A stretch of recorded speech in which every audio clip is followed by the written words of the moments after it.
Welcome back to Tarot with a Twist or wordwithatwist.com. Today we're going to do a quick how does a deck read video. So I bought this deck a long time ago, but I never used it. I did a review with it, I think, by Barbara Morris called Tarot in Wonderland. I thought it was just kind of cool graphics. And I saw somebody reading with them like, hey, that'd be nice to pick up. So I did. And I was kind of going through just now, the guidebook for different spreads. And we're going to pick a simple one. And I think we're going to do situation, problem, solution.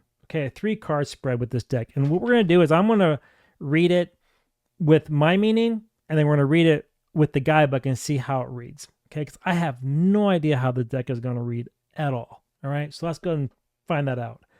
Okay, so again, it's going to be situation, problem, solution, and 3 cards, and let's see how this thing goes.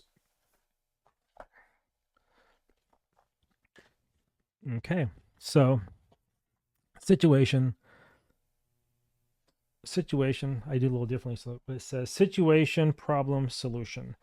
Situation, problem, solution. That's kind of, I usually go theme, challenge, blocker, or what to be mindful of, but they said this is going to be the situation. And we have the High Priestess. Now, it's Rider-Waite like, and it's pretty much telling you that things aren't in hiding anymore, that you got what you need. You don't need to really tap into the psychic side because it's pretty much sitting in front of you. You just now got to believe in yourself and move forward with it. What is that? I don't know until I pull that card. Let's see what the book says about the High Priestess. Okay, so the High Priestess. Okay, I'm not going to read all of this because it goes into like she's looking through a looking glass. Oh, there's a person looking through a looking glass. Because usually the High Priestess is kind of like static on a TV per se, where the magician's like what's materialized on the screen. All right, let's keep going here. Yeah, I'm not going to read all this. So it doesn't have much. It just says the keywords are secrets, initiation, mystery, silence, wisdom, understanding, intuition, insight, subconscious, unrevealed future, but it's reversed. So things aren't in secret anymore. Things are now kind of out in the open. Is there anything I can read all this not so large? Here we go, down the rabbit hole. In a reading, the idea of not knowing what lies ahead is an important part of this card's message, but you do know because it's reversed. The High Priestess marks that moment of realizing that there is something more, something beyond rational understanding and separation. The desire to connect to the unseen world grows. Entering these worlds yields great rewards, but doesn't come cheaply. Initiation is the beginning of transformation, and transformation requires the sacrifice of self. What you've known about yourself and the world will be turned on its head, and you will forever be changed because you didn't see it coming. You didn't trust your intuition and trust your gut, right? Now it says, while you have a glimpse, which in the end may prove imperfect, of what the outcome might be, you do not get to know what it will take to get there. You're about to dive into a mystery, and everything about the experience will be mysterious. See, here's the thing. So with this description in this book, you wouldn't really know how to read the card reverse because it's all about the upright, which is fine. And maybe I didn't notice that, but maybe that's why the cards are like this way, so you don't read them reversed. Okay, so let me see. Yeah. So I guess this deck is not reversal. So to be fair, let's flip it around, right? Why not? It's just a sample reading. How does it read? So it's saying that you got to use your intuition more. Okay, so now I have to go reverse what I thought in the beginning, and that's fine. So the theme of it is you have to tap into your intuition and trust the path. The secrets are going to finally come forward, like the book said. And the question is why? Why we have this issue? We got to turn it upside right. Because we're dealing with the magician, because there's something out there that might be trying to manipulate us. There's something out there that might be trying to take advantage of us. And I'm feeling that because you have the first position is the High Priestess. I'm surprised that one came through because I shuffled the deck as you saw.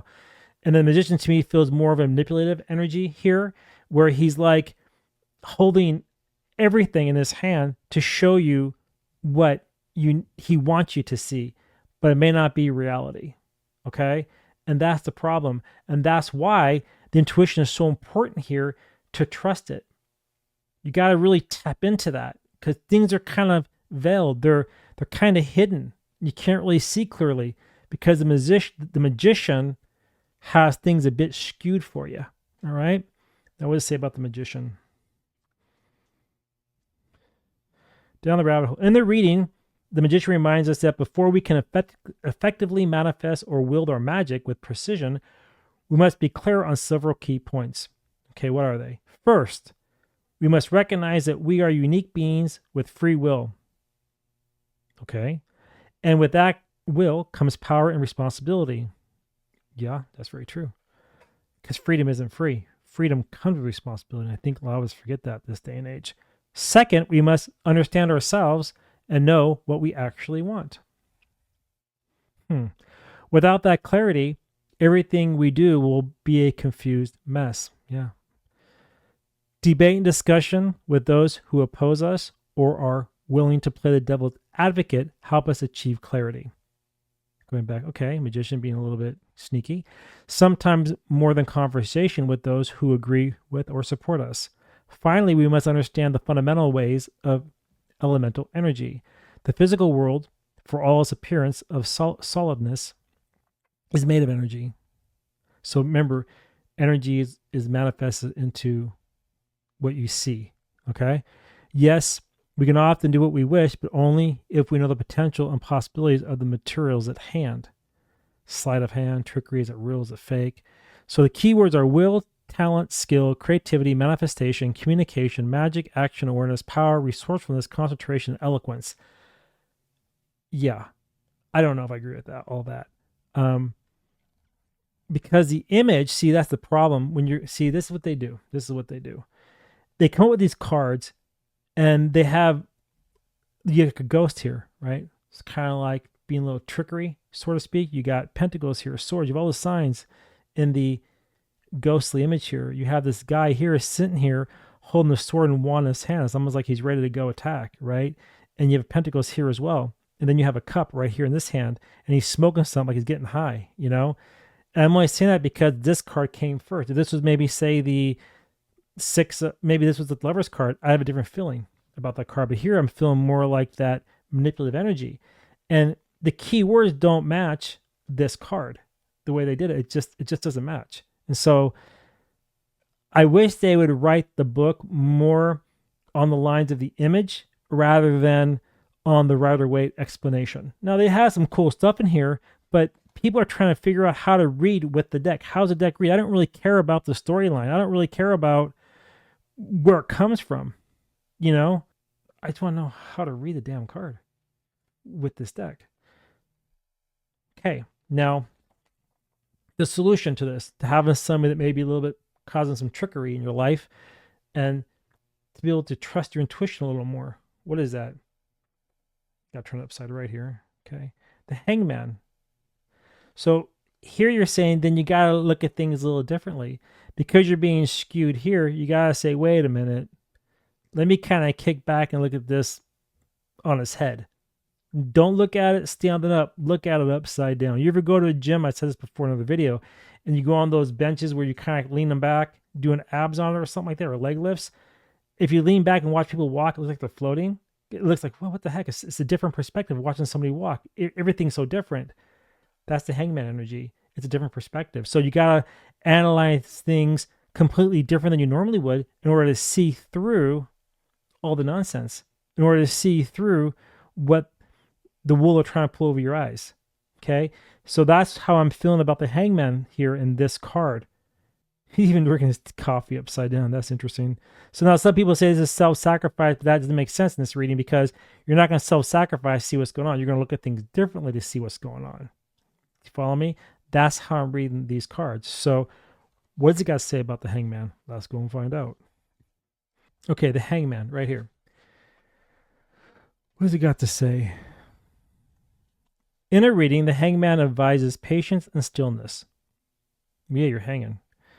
Even when we long to take action, to be proactive in our lives, it is good to remember that choosing to do nothing is still an active choice, doing things differently. You are waiting for an important state of understanding before you can continue. You may be considered by some people to be a traitor to mainstream culture. Good. look at things differently for a change, as are many who seek alternative ways of understanding the world. You may be asked to give up something of value. It could be your time, position, status, old values, outdated belief systems, and so forth, in exchange for the new wisdom. That's a good thing, not a bad thing. There is risk involved because you must hand over your old way of being and exist in a state of emptiness or true limbo before taking on the new. Sometimes the hangman feels like being in a dreary dream while the waking self still feels the anxiety of the ticking clock. This is not the most comfortable state to be in. Ain't that true? I've been there. You've been there? Just waiting and waiting and waiting. The good news is that it doesn't last forever, and the results, enlightenment that will answer the questions your soul has been asking, will prove worth more than any sacrifice asked of you. All right, so the keywords are reversal, look at things differently, letting go, sacrifice, suspension, surrender, withdrawal, restriction, crisis, delay, restraint, detachment, enlightenment, transformation, initiation. I agree with a lot of it, some of it not so much. But again, that's pretty good. So if I was a new tarot reader, this is pretty cool. I'd go with this. And so it's really telling us then, with this quick little reading on Wonderland and tarot, how does this deck read? My question, the answer is yes, it does.